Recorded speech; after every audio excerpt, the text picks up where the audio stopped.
Genesis Kapitulo 3. Ang pagkakasala ng tao. Sa lahat ng hayop na nilikha ng Panginoong Diyos, ang ahas ang pinakatuso.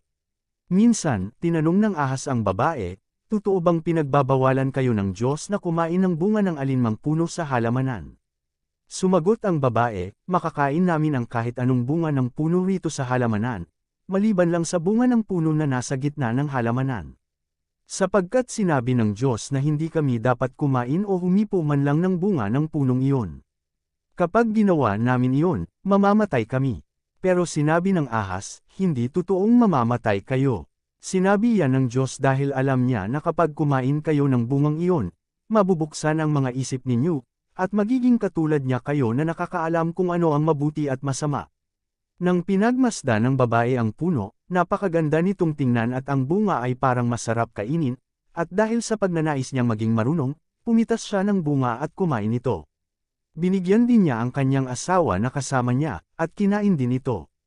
Pagkatapos nilang kumain, nalaman nila kung ano ang mabuti at ang masama, at napansin nila na hubad pala sila.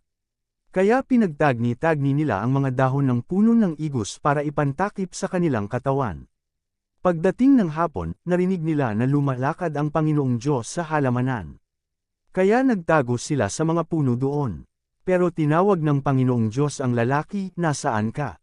Sumagot ang lalaki, "Narinig ko po kayo sa halamanan, kaya nagtago ako. Natatakot po ako dahil hubad ako." Nagtanong ang Panginoong Diyos, "Sino ang nagsabi sa iyo na hubad ka? Kumain ka ba ng bunga ng punong kahoy na sinabi ko sa iyo na huwag ninyong kakainin?" Sumagot ang lalaki, "Ang babae po kasi na ibinigay niyo sa akin ay binigyan ako ng bunga ng punong kahoy na iyon at kinain ko." Tinanong ng Panginoong Diyos ang babae, "Bakit mo ginawa iyon?" Sumagot ang babae, "Nilinlang po kasi ako ng ahas, kaya kumain po ako." Pinarusahan sila ng Diyos. Kaya sinabi ng Panginoong Diyos sa ahas, "Dahil sa ginawa mong ito, parurusahan kita. Sa lahat ng hayop, ikaw lang ang makakaranas ng sumpang ito. Sa buong buhay mo ay gagapang ka sa pamamagitan ng iyong tiyan at ang bibig mo ay palaging makakakain ng alikabok. Ikaw at ang babae ay mag-aaway. Ang lahi mo at ang lahi niya ay mag-aaway din. Dudurugin niya ang ulo mo at tutuklawin mo ang sakong niya." Sinabi rin niya sa babae, "Dahil sa ginawa mo, dadagdagan ko ang paghihirap mo sa pagbubuntis at mararamdaman mo ang sobrang sakit sa iyong panganganak. Pero sa kabila niyan, hahangarin mo pa rin ang iyong asawa at maghahari siya sa iyo." Sinabi rin niya sa lalaki, "Dahil naniwala ka sa asawa mo at kumain ng bunga ng punong kahoy na ipinagbawal ko sa inyo, susumpin ko ang lupa. Kaya sa buong buhay mo ay magpapakahirap ka ng husto para makakain. Tatubo sa lupa ang mga damo at halamang may tinik.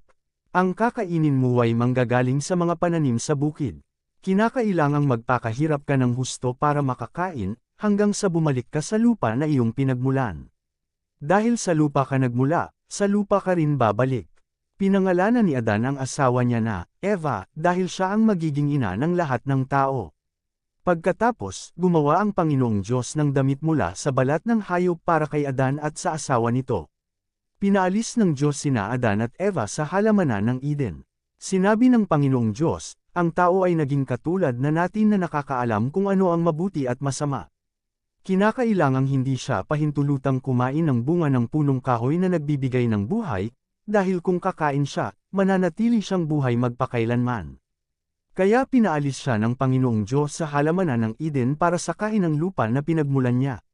Nang mapaalis na ng Panginoong Diyos ang tao, naglagay siya ng mga kerubin sa bandang silangan ng halamanan ng Eden, at naglagay din siya ng espada na naglalagablab at umiikot para walang makalapit sa punong na nagbibigay ng buhay.